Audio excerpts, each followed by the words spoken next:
How long have you been with us, Melody? 29 years, is it? David Langston leaned back in his leather chair, his voice eerily casual. That's quite the accomplishment. 29 years and 362 days, to be exact, I replied, my stomach nodding as I noticed the manila folder on his desk. In all my years at Grantwell Manufacturing, I'd never been called into a director's office on a Friday afternoon. Something was wrong. I'm Melody Reynolds, 61 years old, and until 5 minutes ago, I was the senior compliance officer at one of St. Paul's largest manufacturing companies. I've spent nearly 3 decades ensuring that Grantwell operated within legal parameters, documenting irregularities, and standing firm when others wanted easy solutions to complex problems. My pension was set to fully vest on Monday, just 3 days away. The milestone I'd worked my entire adult life for was within reach. David slid the folder across his polished desk. Due to budget constraints, we're letting you go. His eyes never met mine. Effective immediately. The room seemed to tilt slightly. Budget constraints? Grantwell had just announced record profits last quarter. This is your severance package, he continued, tapping the folder with his manicured finger. Sign by tomorrow or get nothing. HR will escort you to clean out your desk. I should have felt anger, shock, perhaps even the urge to plead. Instead, a strange calm washed over me. This wasn't random. This was calculated, precisely timed to fall before my pension vested. Thank you for the opportunity, I said quietly, picking up the folder. I didn't open it. David looked surprised by my composure, perhaps expecting tears or protests.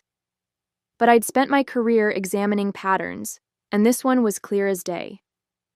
I stood, smoothed my skirt, and walked out with my dignity intact. Janet from HR hovered awkwardly as I packed my personal items, the photo of my late husband Thomas, the potted plant my daughter had given me when she left for college 15 years ago, and the plaque I'd received for 25 years of service. I didn't take much.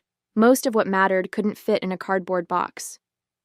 I'm so sorry, Melody, Janet whispered, glancing nervously toward the security guard waiting to escort me out. This isn't right. It is what it is, I replied, but inside I knew better. This wasn't just wrong, it was potentially illegal. For the past 4 years, I'd been meticulously documenting financial irregularities that had accelerated since David joined the company. I'd sent detailed memos up the chain, flagged suspicious patterns, and even presented evidence of backdated reports. All of it had been dismissed, buried, or returned with instructions to focus on more pressing matters. As I walked through the lobby one last time, the security guard awkwardly held the door. Have a good weekend, Mrs. Reynolds, he said, clearly uncomfortable with his role in this charade. I nodded politely. I believe I will. The drive home felt surreal. 29 years of dedication ended with a manila folder and a cardboard box. The April rain tapped against my windshield as I navigated the familiar streets of St. Paul, Minnesota, past the cathedral where Thomas and I had married, beyond the school where our daughter had graduated, toward the modest home I'd maintained on my own since becoming a widow 12 years ago. I thought about the sacrifices I'd made for Grantwell, the missed recitals during those early years when I worked late to earn my promotions, the family vacations cut short when compliance emergencies arose, the countless evenings spent reviewing documentation that nobody else had the patience to examine. I'd given the company my prime years, believing in the security that my pension would eventually provide. When I pulled into my driveway, I sat quietly for a moment, allowing myself to feel the weight of what had happened. David Langston had been with the company just 6 months. He'd arrived with a reputation for streamlining operations, which typically meant cutting costs at any price. I'd known we would eventually clash when I refused to certify compliance on his latest cost-cutting initiative, a measure that skirted several regulatory requirements. What I hadn't anticipated was how quickly and ruthlessly he would move to eliminate me. Inside, I made myself tea and sat at my kitchen table, finally opening the severance package. The terms were insulting: 3 months' salary in exchange for waiving all rights to future claims against the company. No pension, no healthcare continuation, no acknowledgement of nearly 3 decades of service. Just a check and a legal trap designed to silence me. The document required my signature by 5 p.m. tomorrow. They were counting on fear and desperation to make me sign quickly, without consulting anyone. This wasn't standard practice. It was a targeted effort to rob me of what I'd earned. I set the papers aside and walked to my home office, where I kept my personal records. Behind a row of family photo albums sat a fireproof lockbox, my insurance policy. For 4 years, I'd been bringing home copies of troubling financial documents, keeping detailed notes of conversations, and saving emails that outlined patterns of misconduct. Not because I planned to use them, but because my professional instincts told me something wasn't right. I opened the box and reviewed its contents: loan applications with falsified data, quarterly reports with manipulated figures, emails instructing staff to backdate quality control certifications. It was all there, over 1,000 pages of evidence showing systematic fraud that had accelerated under David's direction. I'd reported every issue through proper channels, only to be ignored or sidelined. I reached for my phone, scrolling to a contact I hadn't called in years. Gregory Santos had been Grantwell's chief financial officer before leaving to work for the Securities and Exchange Commission. He'd always respected my diligence, even when others found it tedious. It's time, I thought, as my finger hovered over his name. The next morning, I woke with purpose. After speaking with Gregory for nearly 2 hours the previous evening, I had a clear path forward. I dressed carefully in the navy suit I reserved for important meetings, as if preparing for battle. In a way, I was. Gregory had listened intently as I outlined the situation and described the documentation I'd collected. His response was measured but resolute. This isn't just wrongful termination, Melody. Based on what you're describing, Grantwell could be facing serious securities violations. The timing with your pension, that's just the tip of the iceberg. He'd explained the whistleblower protections available through the SEC and arranged for me to meet with his team on Monday morning. Don't sign anything, he'd cautioned, and secure those documents somewhere safe.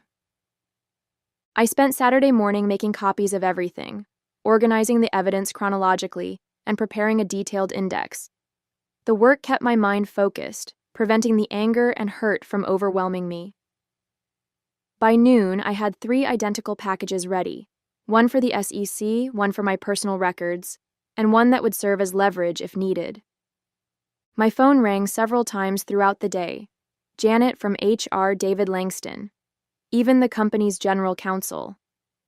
I let each call go to voicemail, listening to their increasingly urgent messages. Melody, we need that paperwork signed today. David's voice was tense. I can come by and pick it up if that helps. The legal counsel was more direct. Ms. Reynolds, it's imperative we receive your signed agreement before close of business.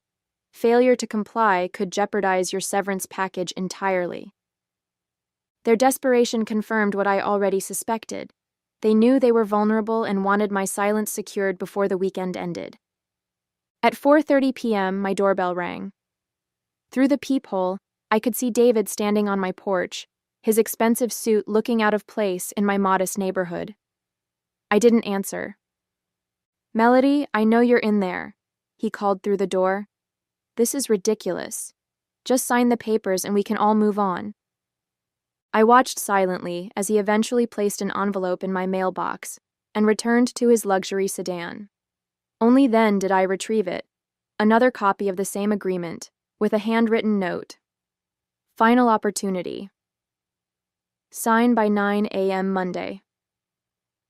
That evening, my daughter called for our weekly chat. Elizabeth was concerned by the strange tone in my voice. Mom, what's going on? You sound different. I considered downplaying the situation but decided against it. Elizabeth deserved the truth. I was terminated yesterday, I said simply. What? But you're just days away from your full pension. They can't do that. They did, I replied. But don't worry, I'm handling it. Do you need me to come home? I can be on a flight from Denver tomorrow. No, sweetheart, stay put. I've got this covered. After we hung up, I sat in my living room as darkness fell, thinking about Monday's meeting with the SEC. For years, I'd tried to address these issues internally, believing in the system and the company's integrity. I'd been loyal, discreet, and professional, even when I suspected serious wrongdoing. But Grantwell had made its choice, and now I would make mine. I would not be signing their agreement. I would not be silenced. And most importantly, I would not let them discard 3 decades of my life without consequence. Monday couldn't come soon enough. Monday morning arrived with a clarity I hadn't felt in years. I dressed carefully, placed my documentation in a secure briefcase, and drove downtown to the federal building where Gregory had arranged our meeting. The weight of what I was about to do sat heavily on my shoulders, but there was also a sense of rightness to it all. The SEC offices were understated but imposing, all glass partitions and hushed conversations. Gregory met me in the lobby, his familiar face lined with more years but still carrying the sharp intelligence I remembered. "Melody," he said warmly, shaking my hand. "I wish we were meeting under better circumstances." "It's good to see you, Gregory," I replied. "Thank you for taking this seriously." He led me to a conference room where 2 other investigators waited: Angela Brennan, a senior enforcement attorney, and James Weston, a forensic accountant. Both greeted me with professional courtesy. "Mrs. Reynolds," Angela began, "before we start, I want to confirm that you understand the process we're initiating today. Once you share this information with us, an investigation becomes official. There's no turning back." I nodded.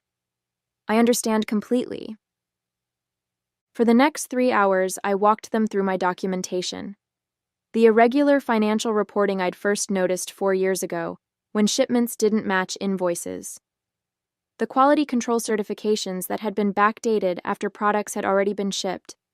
The pattern of revenue manipulation that had intensified in recent quarters, particularly after David Langston's arrival. James examined the financial documents with growing concern. "These discrepancies aren't small," he noted. "The company has been systematically overstating revenues by at least 18% for the past 2 years. That's securities fraud." "And you reported these issues internally?" Angela asked. "Multiple times," I confirmed, showing them copies of my memos and emails. Each time I was told the issues were being addressed or that I was misinterpreting the data. When David joined 6 months ago, my concerns started being rerouted to his office where they disappeared entirely. Gregory leaned forward. "And you believe your termination was directly related to these reports?" "Without question. The timing, 3 days before my pension vested, makes it obvious. But more than that, I had recently flagged several major issues with David's latest cost-cutting initiative. He needed me gone before I could escalate further." As our meeting concluded, Angela outlined the next steps. "We'll need your formal statement, then we'll begin our investigation, which typically remains confidential until we determine whether enforcement action is warranted." "How long will that take?" I asked. "It varies," she replied. "But given the documentation you've provided and the clear pattern of misconduct, we may move quickly on this one." I hadn't even returned home when my phone rang. It was Janet from HR, her voice trembling. "Melody, something's happening. The board just called an emergency meeting. David's been locked in his office all morning, and there are rumors about SEC investigators contacting our general counsel." So it had begun, faster than I'd anticipated. The SEC must have made immediate contact with Grantwell's legal team. "I'm not surprised," I said calmly.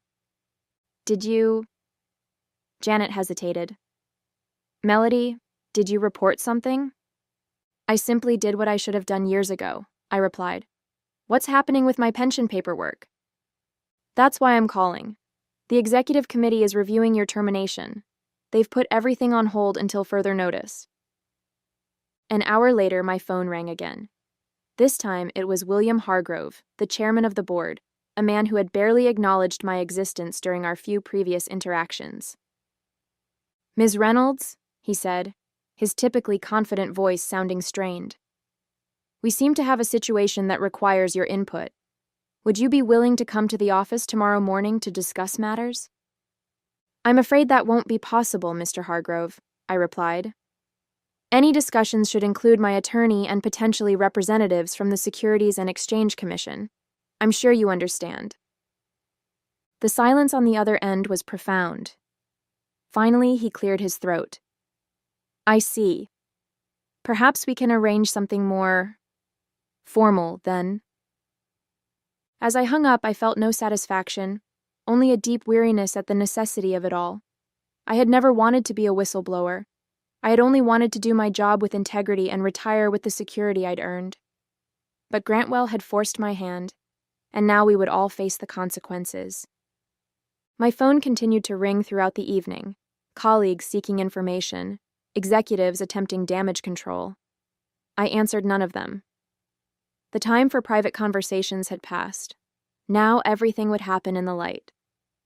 By Wednesday morning, the storm had fully broken.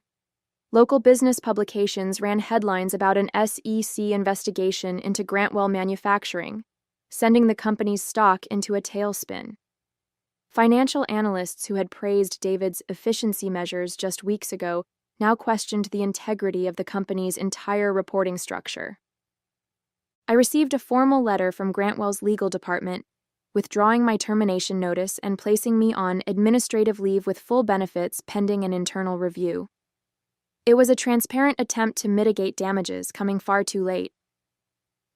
At 10 a.m., my attorney Barbara Reynolds, no relation, but the coincidence amused us both, accompanied me to a meeting at Grantwell's headquarters. The same security guard who had escorted me out on Friday now nodded respectfully as we entered. The atmosphere in the building was tense, with employees huddled in whispered conversations that stopped abruptly when we passed. We were shown to the main boardroom, where William Hargrove waited with the company's outside counsel and 3 other board members. David Langston was conspicuously absent. "Thank you for coming, Ms. Reynolds," William began, seeming to have aged years in just a few days. "We've initiated a comprehensive internal investigation into the concerns you've raised." Barbara spoke before I could respond. "Let's be clear about something, Mr. Hargrove. Ms. Reynolds didn't suddenly raise these concerns after her termination.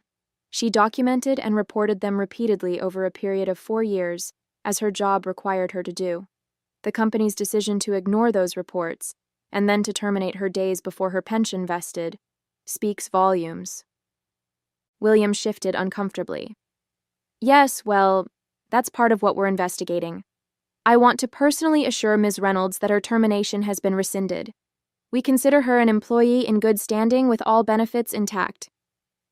"Including my pension?" I asked directly. "Of course," he replied quickly. "In fact, we're prepared to offer you a consulting role after your retirement, which you can begin immediately if you wish. We value your expertise and—" "My client isn't making any decisions today," Barbara interrupted, "and any discussion about future arrangements should be preceded by a full accounting of how her previous concerns were suppressed." The meeting continued for another hour, with the board members attempting to distance themselves from both David's actions and the financial irregularities I'd documented. They painted themselves as victims of misinformation, expressing shock and disappointment at the apparent misconduct. I remained mostly silent, letting Barbara handle the legal maneuvering while I observed their body language. These were people I'd worked alongside for years, yet they'd never noticed me. Not really. Now they couldn't look away, their expressions a mix of fear and newfound respect. As we prepared to leave, William made one final appeal. "Melody, we're hoping you might consider speaking with the SEC investigators about the corrective actions we're taking. Your support would be invaluable." I looked at him directly for the first time. "Mr. Hargrove, I've spent 29 years dedicated to this company's compliance. During that time, I filed 47 major reports documenting serious irregularities. I sent 16 memos specifically addressing the issues now under investigation. I requested 9 meetings with executive leadership to discuss these concerns, of which only 2 were granted, and neither resulted in action. At what point in that history did I have your support?" The room fell silent. I'll cooperate fully with both the internal investigation and the SEC, I continued. But I'll be speaking only to the facts, as I always have. Whether those facts support or damage Grantwell will depend entirely on what you do next, not what you say in this room. As Barbara and I walked out, she whispered, "That was perfectly stated." It wasn't until we reached the parking lot that I allowed myself a deep breath. The adrenaline that had carried me through the confrontation began to fade, leaving me drained but clear-headed. This wasn't victory, not yet. It was merely the beginning of accountability. "What happens now?" I asked Barbara as we stood beside our cars. "Now?" She smiled slightly. "Now they scramble to save what they can while the investigation continues. But make no mistake, Melody, they're terrified of you." I shook my head. "They're not terrified of me, they're terrified of the truth. There's a difference." Barbara nodded thoughtfully. "There is indeed. And that difference is why you'll win this, regardless of how it plays out." As I drove home, I wondered what Thomas would have thought of all this. My late husband had always encouraged my meticulous nature, even when others found it frustrating. "Your attention to detail isn't a quirk, Melody," he'd say. "It's a superpower." Perhaps he'd been right all along. By Friday, exactly 1 week after my termination, the story had evolved into a full-blown corporate scandal. The SEC had issued formal requests for information from Grantwell, and an internal memo from William Hargrove announced David Langston's immediate suspension pending investigation. The company's stock had dropped nearly 30%, triggering concerns from major investors and partners. I was no longer just Melody Reynolds, overlooked compliance officer. Business journals now referred to me as a whistleblower and the woman who exposed Grantwell. The sudden attention was uncomfortable, but I remained focused on the process, working closely with the SEC investigators who now had offices set up in a separate building near Grantwell's headquarters. The evidence I'd provided had opened many doors, but the investigation was revealing even more troubling patterns. Gregory called to update me on their progress. "Melody, it's worse than we thought," he said, his voice grave. "The financial manipulation goes back at least 5 years, predating Langston. He accelerated it, but he didn't start it." "I suspected as much," I replied. "There were irregularities I couldn't fully document because I couldn't access certain executive-level reports." "Well, we can access them now," Gregory continued. "And they tell a story of systematic fraud designed to inflate the company's value. The board is claiming ignorance, but at least 3 members had to have known. They signed off on key transactions." This news should have vindicated me, but instead, it left me feeling hollow. The company I'd dedicated my life to had been corrupted at levels even I hadn't fully comprehended. The people I'd trusted with my concerns had been actively participating in the very fraud I was reporting. That afternoon, I received a call from Elizabeth. Her voice was tight with anger. "Mom, have you seen the news? They're trying to discredit you." I hadn't. I'd been avoiding media coverage, focusing instead on the official proceedings. "What are they saying?" I asked calmly. "That Grantwell executive, Langston, gave an interview claiming you had performance issues and were bitter about being passed over for promotion. He's making it sound like you're retaliating because of personal grievances." I wasn't surprised. It was a predictable defense strategy: attack the whistleblower's credibility rather than address the allegations. "It doesn't matter, Elizabeth," I assured her. "The evidence speaks for itself. My performance reviews have been exemplary for 29 years. They can't rewrite that history now." But David was trying to do exactly that. By that evening, several news outlets had picked up his narrative, questioning my motives and suggesting I had manipulated documentation to frame him. It was a desperate move from a desperate man, but it still stung to see my integrity questioned so publicly. Barbara called immediately. "Don't respond to any of it," she advised. "The SEC will issue a statement tomorrow clarifying your whistleblower status and the credibility of your evidence. Let the official channels handle this." I wasn't planning to respond, I told her, but I am going to do something else. The next morning, I drove to my local bank and asked to speak with the manager, Tracy Ferguson. I'd known her for years as she handled most of Grantwell's local banking transactions. "Melody," she greeted me warmly. "I've been following the news. How are you holding up?" "I'm fine, Tracy, but I need access to my safe deposit box." Inside the private room, I opened the box and removed a sealed envelope I'd placed there 3 years ago. It contained copies of email exchanges between David's predecessor and 2 board members, discussing ways to manage financial appearances during a critical acquisition period. I had found these accidentally while archiving old emails, and something had told me to secure them separately from my other documentation. I hadn't included these in my initial SEC report because they weren't directly related to the current issues. But now, with David attempting to undermine my credibility, they provided crucial context showing that the problematic practices predated my concerns about him specifically. I called Gregory immediately. "I have something you need to see," I told him. "It changes the narrative completely." As I drove to meet him, I felt no satisfaction, only certainty that the full truth would now emerge, regardless of who it implicated. The emergency board meeting was called for Monday morning, 10 days after my termination and 7 days after the SEC investigation became public. I wasn't invited, but I didn't need to be there to know what was happening. The additional documentation I'd provided had accelerated the investigation dramatically, implicating not just David, but multiple board members in a years-long pattern of financial manipulation. Gregory called me from outside the meeting room. "It's chaos in there," he reported. "The SEC enforcement team just presented their preliminary findings. 3 board members have resigned on the spot. David is trying to claim he was following established practices, but no one's buying it anymore." By noon, Grantwell issued a press release announcing a leadership restructuring and full cooperation with regulatory authorities. The carefully worded statement confirmed the resignation of 4 board members, including William Hargrove, and the termination of David Langston for cause. The company's stock, already battered, dropped another 12%. That afternoon, my phone rang. It was Janet from HR again.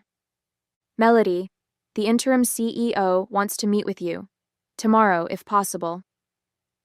The interim CEO was Patricia Donovan, the former chief operating officer who had always treated me with professional respect, if not warmth. I agreed to the meeting but insisted it take place at my attorney's office.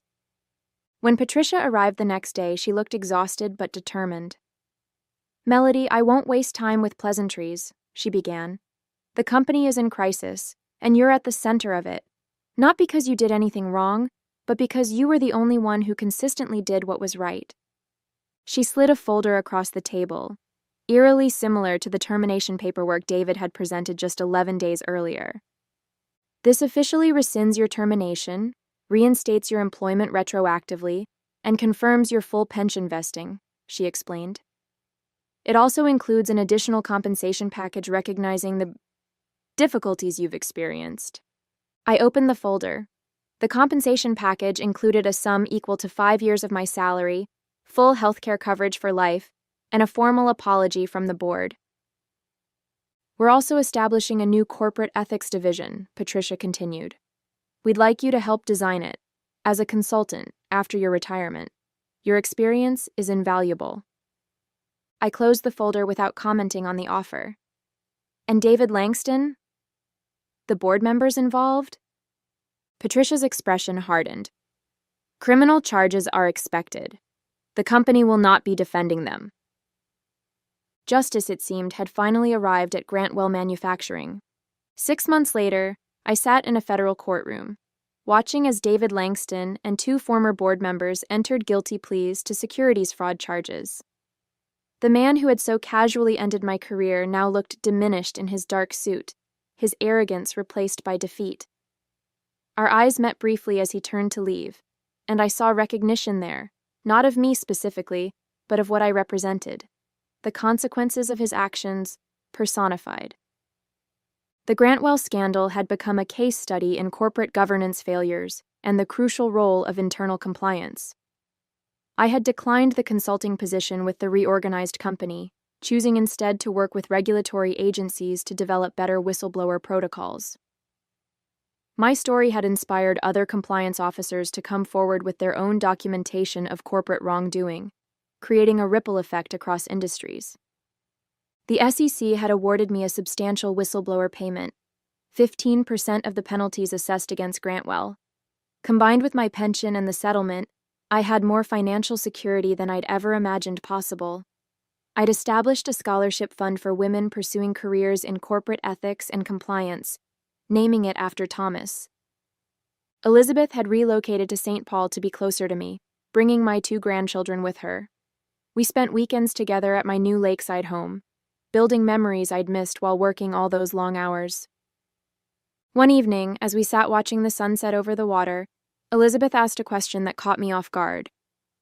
"Mom, do you regret staying at Grantwell all those years, given how it ended?" I considered this carefully. "No," I finally answered. "I regret that it was necessary to expose them, but I don't regret my work there. Integrity isn't just about being honest when it's easy. It's about maintaining your principles even when, especially when, it costs you something." Elizabeth nodded thoughtfully. "You taught me that, you know. Not with words, but by example." That, I realized, was perhaps the most meaningful outcome of all. Not the vindication, not the financial security, but the knowledge that my choices had shown my daughter what it meant to stand firm in your values, regardless of the consequences. As for Grantwell Manufacturing, the company had survived, though greatly diminished. The new leadership had implemented stringent compliance protocols and transparent reporting practices. They still sent me their annual reports, perhaps as a reminder, perhaps as an apology. I read them carefully, noting the improved practices with professional satisfaction. Some might see my story as one of revenge, but I've never viewed it that way. I simply did what I had always done, documented the facts, reported the truth, and stood by my findings. The difference is that this time, finally, others were forced to listen.